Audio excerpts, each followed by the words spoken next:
President of the United States is authorized by the Constitution to grant a pardon for a federal crime. Under the Constitution, the President's clemency power extends to all federal criminal offenses, except in cases of impeachment. This pardon power has always been controversial. George Washington granted the first high-profile and contentious federal pardon to leaders of the Whiskey Rebellion. Andrew Johnson ruffled many feathers when he issued a sweeping pardon of former Confederate officials and military personnel after the Civil War. Gerald Ford received massive backlash for his pardon of former President Richard Nixon in 1974. Bill Clinton's last-day pardons of 140 individuals, including his own half-brother, were heavily criticized. Former President Donald Trump also received significant criticism for his December 23, 2020 pardons of 26 friends and allies, including political operative Roger Stone. But one pardon in particular stands out among them all, one pardon that is impossible to justify or to understand from either side of the political aisle. Today I will explain the worst presidential pardon ever.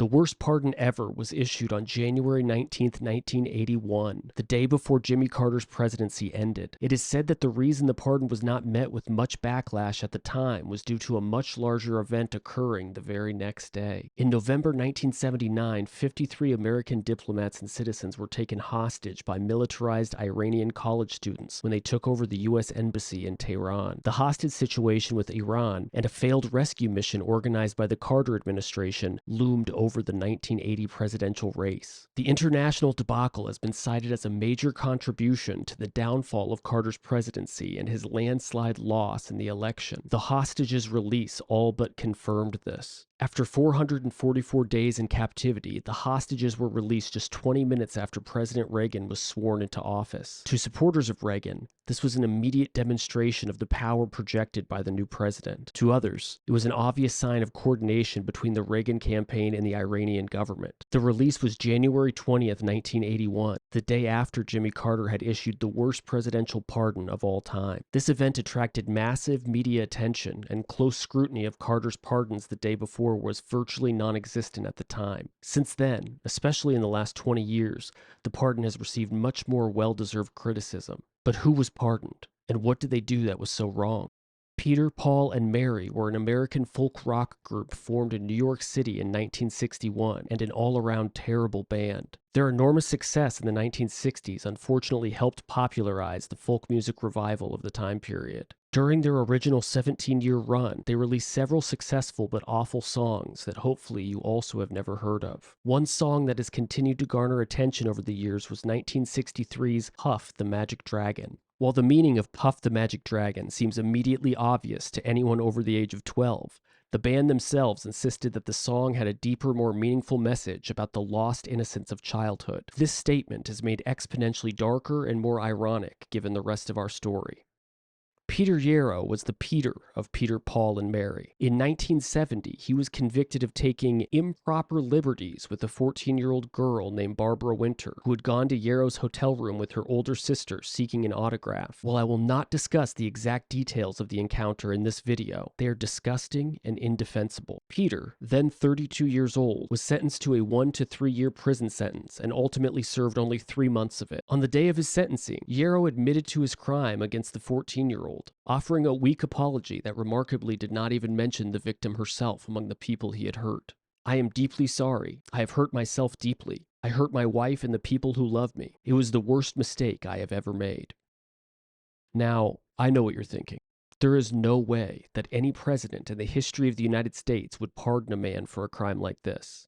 Unfortunately, you are wrong. On January 19, 1981, the day before the release of the Iranian hostages, President Jimmy Carter issued a pardon to Peter Yarrow for his 1970 crime. Despite publicly criticizing the pardons of other presidents before and after his pardon of Yarrow, Carter has never given a proper justification or statement concerning this. Many have speculated that Yarrow's close ties with the Democratic Party, including playing at several high-profile fundraising events, are what led to his receiving the worst presidential pardon of all time. Sadly, the story of Peter Yarrow does not end there. Contrary to his sentencing statement, in which he called his crime against Barbara Winter the worst mistake of his life, additional accusations from several other women have been made over the years since. In 2021, a new lawsuit was filed in New York by a woman alleging that the singer had committed horrific acts against her when she was still a minor. The lawsuit claims that the girl had ran away from her Minnesota home in 1969 and traveled to New York to meet Yarrow at a hotel. After his crime against her, Peter purchased her a plane ticket back home. The woman is now in her 60s and continues to suffer from severe and permanent physical and psychological injury as a result of her encounter with Peter Yarrow. Additionally, a Cincinnati Enquirer article about the Predator's 1970 sentencing makes reference to at least one other confirmed case. A similar charge against Yarrow in Cincinnati was ignored about 3 years ago by a Hamilton County grand jury. The father of a 15-year-old girl had signed a complaint stating Yarrow took indecent liberties with his daughter when the singer appeared at the music hall October 27, 1967. Horrifically, even after being convicted of crimes against a minor, Peter Yarrow continued to receive accolades and work in the music and film industries. In 1978, a 30-minute animated television special created for an audience of children was released based on Puff the Magic Dragon. In 1993, he received the Kate Wolf Memorial Award by the World Folk Music Association. In 1996, Yarrow received an Emmy nomination for a Peter, Paul, and Mary live album. He also continued to publicly be involved with a number of social and political causes. In 2000, despite his own history with children, Yarrow helped start a nonprofit organization that focuses on combating school bullying. In 2005, he played a benefit concert in Ho Chi Minh City and pleaded with the Vietnamese for forgiveness of the United States for their actions in the Vietnam War. On November 1, 2008, Peter Yarrow performed for volunteers who had worked for the presidential campaign of Barack Obama. In 2011, he and his children performed together at the Occupy Wall Street protests.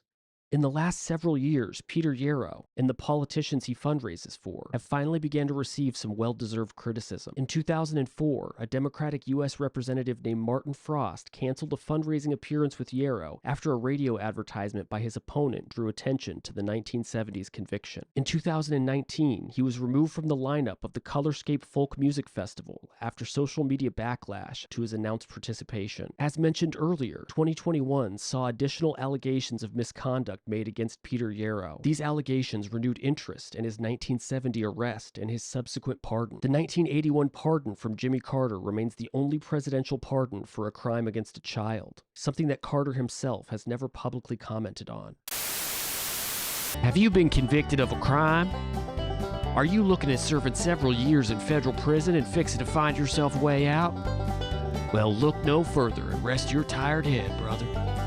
It's that special time once again, Uncle Jimbo's pardon window. Between today and the end of my time in office, you may be qualified to receive one get-out-of-jail-free card for a very affordable rate. Are you a mediocre musician with at least some level of stardom?